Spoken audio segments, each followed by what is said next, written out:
నమస్తే, welcome to ABN digital exclusives. భార్యాభర్తల మధ్య గొడవలు అనేది సర్వసాధారణం. ఏదో ఒక విషయంలో గొడవ పడటం, తర్వాత కలిసిపోవడం అనేది ప్రతి ఇంట్లో జరిగేది. అయితే కొన్నిసార్లు చిన్న చిన్న విషయాలు సైతం పెద్ద గొడవలకు దారితీస్తాయి. తీరా అది విడాకుల వరకు తీసుకెళ్తుంటాయి. తాజాగా మధ్యప్రదేశ్లో కూడా ఇలాంటి ఓ సంఘటన చోటు చేసుకుంది. మాట తప్పిన భర్తను కోర్టుకి ఇచ్చిన భార్య విడాకులు కావాలని పట్టుబట్టింది. దీంతో ఈ వార్త ఇప్పుడు తెగ వైరల్ అవుతోంది.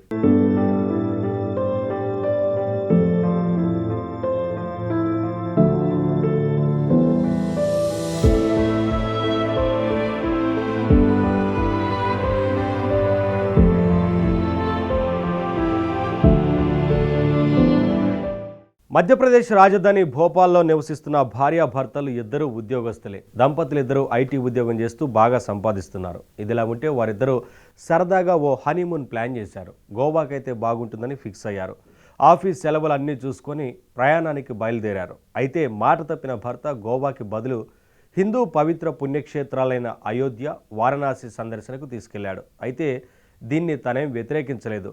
ట్రిప్ ముగిసి ఇంటికి చేరుకున్న 10 రోజులకు కోర్టుకు వెళ్లి విడాకుల కోసం పిటిషన్ వేసింది. దీంతో సదరు భర్త కుటుంబం షాక్కు గురైంది.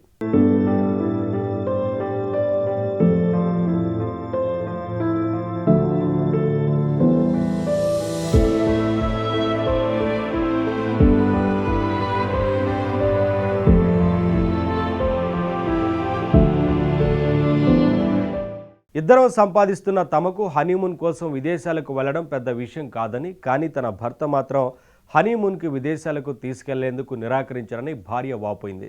తల్లిదండ్రులను జాగ్రత్తగా చూసుకోవాల్సిన బాధ్యత ఉండడంతోనే భారత్లోనే హనీమూన్ ప్లాన్ చేద్దామని చెప్పాడని మండిపడింది. దీంతో గోవా లేదా దక్షిణ భారతదేశంలో పర్యటించాలని అనుకున్నామని, కానీ మాట తప్పి కనీసం తనకు చెప్పకుండానే అయోధ్య, వారణాసికి విమాన టికెట్లు బుక్ చేశాడని వాపోయింది. ట్రిప్కు వెళ్లడానికి ముందు రోజు మాత్రమే తనతో ఈ విషయం చెప్పాడంది. బాలరాముడి ప్రాణ ప్రతిష్టకు ముందు అయోధ్య నగరాన్ని సందర్శించాలని అమ్మ చెప్పిందనే కారణంతోనే తమ ప్లాన్ మార్చాడని వివరించింది. తనకంటే అతని కుటుంబ సభ్యులకి ఎక్కువ ప్రాధాన్యత ఇస్తున్నాడని, వారి విషయంలోనే ఎక్కువ జాగ్రత్తగా ఉంటున్నాడని, అందుకే విడాకులు కావాలని ఆమె పిటిషన్లో పేర్కొంది. కాగా ఈ పరిణామంపై భర్త స్పందిస్తూ భార్య అనవసర రాద్ధాంతం చేస్తోందని వాపోయాడు. ప్రస్తుతం ఇద్దరికీ భోపాల్ ఫ్యామిలీ కోర్టులో కౌన్సిలింగ్ ఇస్తున్నారు. కౌన్సిలింగ్ తర్వాత ఎలాంటి నిర్ణయానికి వస్తారో వేచి చూడాలి.